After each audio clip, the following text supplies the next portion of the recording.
Assalamualaikum warahmatullahi wabarakatuh. Di sini saya Ufi Afifah akan menjelaskan tentang Good Corporate Governance and Risk Management. Good corporate governance adalah suatu tata kelola bank yang menerapkan prinsip-prinsip seperti keterbukaan atau transparency, akuntabilitas atau accountability, pertanggungjawaban atau responsibility, independency or independency, dan kewajaran atau fairness menurut PBI No. 8/PBI/2006. Prinsip GCG dikenal dengan akronim TARIF. GCG berhubungan dengan tata cara bagaimana bisnis bank diselenggarakan, termasuk menentukan tujuan perusahaan dan profil resiko bank, menyelaraskan aktivitas dan perilaku perusahaan dengan ekspektasi bahwa manajemen dijalankan dengan cara yang baik dan aman, dan menjalankan operasi sehari-hari dengan profil risiko yang telah ditetapkan, sekaligus melindungi kepentingan nasabah dan pemangku kepentingan lainnya. Prinsip GCG yang pertama ada transparansi atau transparency, yaitu keterbukaan dalam mengemukakan informasi yang material dan relevan, serta keterbukaan dalam melaksanakan proses pengambilan keputusan. Yang kedua ada akuntabilitas or accountability, yaitu kejelasan fungsi dan pelaksanaan pertanggungjawaban organ dari bank sehingga pengelolaannya berjalan secara efektif. Yang ketiga ada pertanggungjawaban atau accountability, yaitu kesesuaian pengelolaan bank dengan peraturan perundang-undangan yang berlaku dan prinsip-prinsip pengelolaan bank yang sehat. Yang keempat ada independensi, yaitu pengelolaan bank secara profesional tanpa pengaruh atau tekanan dari pihak manapun. Yang kelima ada kewajaran atau fairness, yaitu keadilan dan kesetaraan dalam memenuhi hak-hak stakeholders yang timbul berdasarkan perjanjian dan peraturan perundang-undangan yang berlaku. Dalam rangka menerapkan kelima prinsip dasar tersebut, bank wajib berpedoman pada berbagai ketentuan dan persyaratan minimum, serta pedoman yang terkait dengan pelaksanaan Good Corporate Governance. Selanjutnya, ada pelaksanaan GCG bagi bank umum syariah. Yang pertama, ada pelaksanaan tugas dan tanggung jawab Dewan Komisaris dan Direksi. Yang kedua, kelengkapan dan pelaksanaan tugas komite-komite dan kesatuan kerja yang menjalankan fungsi dari pengendalian intern dari BUS.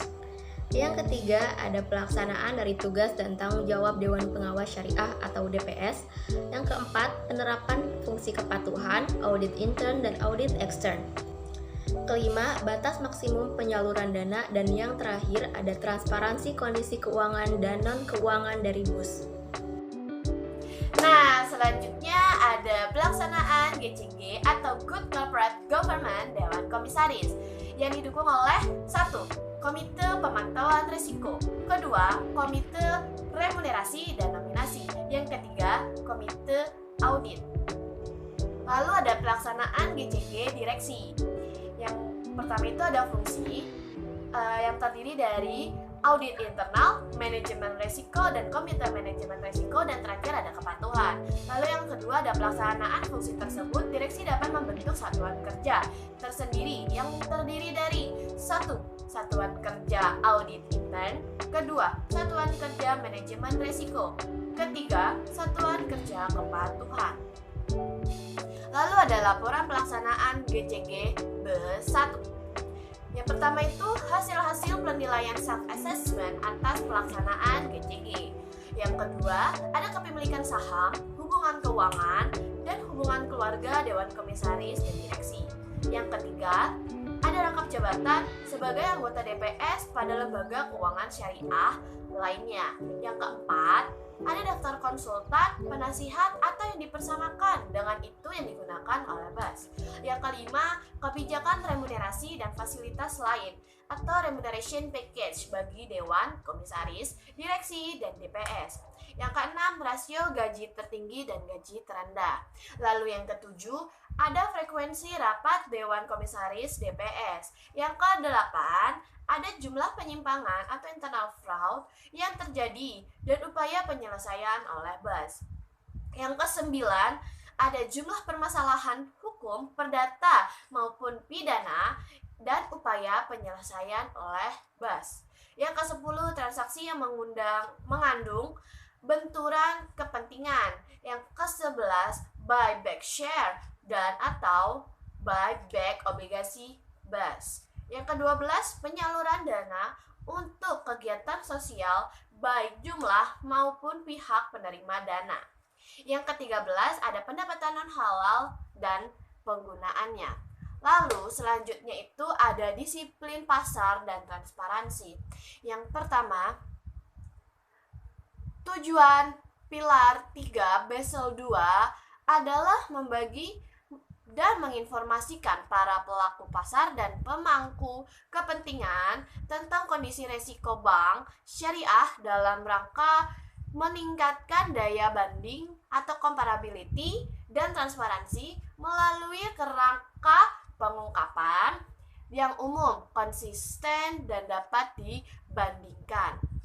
Lalu yang kedua, dalam rangka penerapan disiplin pasar, Basel Committee telah mengembangkan serangkaian persyaratan terkait pengungkapan bank atau disclosure yang memungkinkan para pelaku pasar mendapatkan informasi yang penting yang meliputi penerapan modal, exposure resiko, dan proses penilaian resiko untuk menghitung kecukupan modal bank.